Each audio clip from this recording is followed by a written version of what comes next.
ঐতিহাসিক এক বাজার যার নাম কিসা খওয়ানি বাজার। বাংলায় হলে হবে কিচ্ছা কাহিনীর বাজার বা কিচ্ছা কহনের বাজার। এখানকার বিক্রেতারা গত হাজার বছর, অনেকের মতে 2000 বছর ধরেই বিভিন্ন গল্প বলে আসছে। এই কারণেই বাজারের এই নাম। খাইবার পাখতুনখাওয়া রাজ্যের পেশাওয়ার শহরের অবস্থান করে এই বাজার। এবং এখানে কেনই বা গল্প বলা হবে না? এই বাজারের ইতিহাস অনেক অনেক দূর লম্বা। এই বাজার এবং এই শহরকে এমন কোন ধর্মের লোকজন নেই যারা রাজত্ব করেনি। পেগানরা করেছে, বৌদ্ধরা করেছে, হিন্দুরা করেছে, শিখরা করেছে, মুসলিমরা করেছে, এমনকি খ্রিস্টানরাও করেছে যখন ব্রিটিশদের রাজের অংশ ছিল। এই বাজারের উপর দিয়ে গিয়েছে Nader Shah, Zahiruddin Babur, Alexander the great, Mahmud Ghaznavi, Sher Shah Suri, Maharaja Ranjit Singh. In fact এই বাজারেই জন্ম নিয়েছিলেন বলিউডের দুই নাম করা তারকা রাজ কাপুর ও দিলীপ কুমার। শাহরুখ খানের কিছু ফ্যামিলি মেম্বার এখন এখানে থাকে। এবং সেথি, যে ফেমাস সেথি ফ্যামিলির এখনো বিশাল একটা অংশ আছে এই বাজারেই। তারা অবস্থান করে, এই বাজারেই তাদের বাড়ি আছে। এবং শত শত বছর ধরে এই বাজারে বিভিন্ন জিনিসের কেনাকাটা হচ্ছে। আজকেও এমন কিছু নাই যেটা কেনা হয় না। যদিও খুবই ইন্টারেস্টিং যে আজ থেকে প্রায় 10 বছর আগে এই বাজারের অবস্থা খুবই খারাপ হয়ে যায়। 2010, এরপরে 2013, যখন পাকিস্তানে বেশ খারাপ সময় যাচ্ছিল, তখন কয়েকবার বোমা হামলা হয়ে 2010 এবং 13-তে বাজারের অবস্থা খুবই কমে যায়। মানুষ বাজারে আসতে ভয় পেত এবং একটা পর্যায়ে মনে হচ্ছিল হয়তোবা এই হাজার বছর ধরে টিকে থাকা বাজার জঙ্গিবাদ এবং উগ্রবাদীদের হাতে হয়তোবা পড়ে যাবে। কিন্তু না, আবার ফিরে এসেছে। আবার যখন শান্তি ফিরে আসে, সাথে সাথে ফিরে এসেছে কিসা খাওয়ানি বাজার। মজার ব্যাপার হচ্ছে যে কিসা খাওয়ানি বাজারে এমন অনেক রকমের জিনিস আসে যেগুলো আমরা পেশাওয়ারকে চিনি। কাবুলি পোলাও, চাপলি কাবাব এবং বিভিন্ন যে খাবার দাবার আছে এগুলো সব আছে। খাবারগুলো মজার, কিন্তু সত্য বলতে আমাদের বাংলাদেশি টেস্টে এটা মোটামুটি হয়, কমপ্লিটলি 100% হয় না। আগের দিন গিলগিত বালতিস্তান থেকে এসে পেশাওয়ারে আসলাম। গিলগিতে এক রাত আমরা ছিলাম ফেরি মেডোজে, তাপমাত্রা ছিল -8। পেশাওয়ারে জাস্ট পরের দিন তাপমাত্রা 37।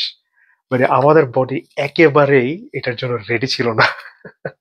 এই বাজারের মধ্যে একটা খুব নামকরা ঐতিহাসিক একটা মসজিদ আছে মুঘল আমল থেকে। ব্রিটিশদের খেদানোর যে আন্দোলন, এই আন্দোলনে বাজারের একটা বিশাল বড় ভূমিকা আছে। 1930 সালে এখানে এক গ্রুপ মানুষজন এসে একটা নন ভায়োলেন্ট, একদম জাস্ট সাধারণ একটা প্রোটেস্ট করতে এসেছিল। তারা কোরআন হাতে জাস্ট তাদের ন্যায্য দাবি আদায় করতে এসেছিল একটা ইন্ডিপেন্ডেন্ট ইন্ডিয়ার জন্য, ব্রিটিশ খেদাও মুভমেন্টের জন্য। কিন্তু কোনো ভায়োলেন্স না হওয়ার সত্ত্বেও ব্রিটিশ আর্মি সেখানে ডিরেক্টলি গাড়ি চালায়, প্রোটেস্টারদের উপর দিয়ে গাড়ি চালিয়ে দেয় এবং গাড়ি চালানোর পর গুলিও করে। এবং সেখান থেকে ব্রিটিশ খেলা আন্দোলনটা আরো অনেক সিরিয়াস হয়ে যায় এবং এখানে একটা বিশাল স্বাধীনতা আসার একটা বিশাল মুভমেন্ট শুরু হয়েছিল এই এলাকা থেকে। এবং মজার কথা হচ্ছে যে এখনো পেশাওয়ার বেশ রেলেভেন্ট। পাকিস্তানের রাজনীতিতে আমরা যেটা জানি যে খুবই গুরুত্বপূর্ণ একজন ব্যক্তি হয়ে উঠেছেন ইমরান খান। যদিও অ্যাকচুয়ালি খাইবার পাখতুনখাওয়ায় জন্মায়নি, তার ফ্যামিলি অ্যাকচুয়ালি জাস্ট বাইরে, খাইবার পাখতুনখোয়া এবং ইসলামাবাদের মাঝামাঝি যে জায়গাটা ওখান থেকে। কিন্তু সে একজন পাঠান এবং খাইবার পাখতুনখাওয়ার মানুষজন হচ্ছে পাঠান, তাদের ভাষা পাশটু। এই পাশটু ভাষা আবার আফগানিস্তানের সাথেও মিলে।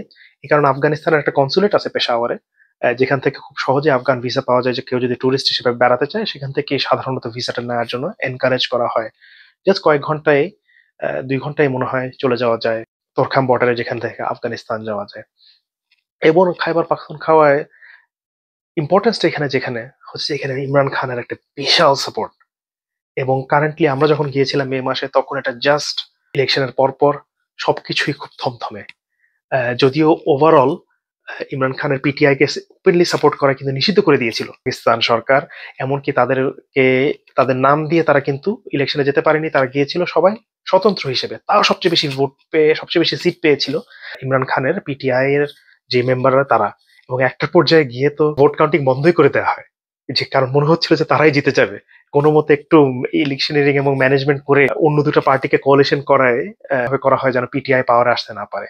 এবং এই এলাকায় গিয়ে আমরা বিভিন্ন জায়গায় বিভিন্ন সময় ইমরান খানের ছবি, পোস্টার, গাড়ির পিছনের ব্যাক শিল্ডে, ফ্রন্ট শিল্ডে মাঝে মাঝে ইমরান খানের ছবি দেখা যাচ্ছিল। এবং সেই ফিলিংটা এখনো হেভি আছে। এবং সাধারণত যেটা হয় যে পাশতুদের মধ্যে এমনিতেই আগে থেকেই একটা সেপারেটিস্ট ফিলিং ছিল, যে কারণে তারা পাকিস্তান তাদেরকে অনেক সময় বলা হয়। কিন্তু ওই জিনিসটা আরো প্রকট হয়ে উঠেছে এই রিসেন্ট ঘটনার পরে, যেহেতু তাদেরই একজন লোক পাষ্ট ইমরান খানকে এভাবে খেদিয়ে দেওয়া হয়। এবং ইমরান খানের বিজয়টা আসলে খুবই ইউনিকলি ধরা হয় যে পাঞ্জাবের মতো রাজ্যেও সে একজন নন পাঞ্জাবি হিসেবে সে এত ভোট পাচ্ছে এবং সে সাধারণ মানুষজনকে বেশ ভালোভাবে গ্যালভানাইজ করতে পেরেছে। যদিও ইমরান খানের অনেক কিছুই অনেকভাবে ক্রিটিসাইজ করা যায়, সে যে আসলে খুব পারফেক্ট কোনো লোক তা না, তার মধ্যে অনেক ঝামেলা আছে এবং তার মধ্যে অনেক পপুলিস্ট টেন্ডেন্সিজ আছে। কিন্তু সত্য কথা যেটা, যে এখন যদি একটা অনেস্ট ফেয়ার ইলেকশন হয় পাকিস্তানে, আবারও ইমরান খানই পাওয়ারে আসবে। এবং এই কারণেই পাকিস্তানের মিলিটারি এটাকে অ্যাভয়েড করতে চায়।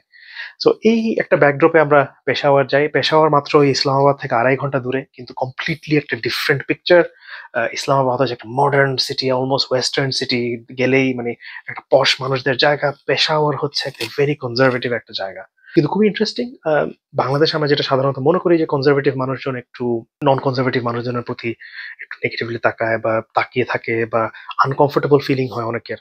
পেশাওয়ারে এটা আমাদের একেবারেই মনে হয়নি। আমি ইনফ্যাক্ট 3 কোয়ার্টার প্যান্ট পরা ছিলাম। খুবই very friendly people, like it's Unreal. এবং এটা আমাকে, আমরা যখন গিলগিত এরিয়াতে ছিলাম তারাও বলেছিল যে হ্যাঁ, তারা নিজেরা খুবই রিলিজিয়াস ফ্যামিলি এবং রিলিজিয়াস কালচারের লোক হলেও তারা খুবই খুবই ফ্রেন্ডলি টু এভরিওয়ান। এবং তারা এক্সট্রিমলি নাইস হয় to people who are visiting. এবং আমাদের খুবই ওয়েলকামিং লেগেছে, ওয়েদার ছাড়া everything else was very welcoming. এবং Peshawar was an experience in and of itself.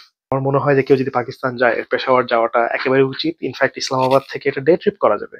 And I would advise যে সবাই পেশাওয়ার যান। কাবুলি কাবাব বা কাবুলি পোলাও এখান থেকে ডিরেক্টলি খেয়ে নিতে পারেন, একদম রাস্তার উপর থেকে আমরা খেয়েছিলাম, ওটা অসাধারণ খাবার।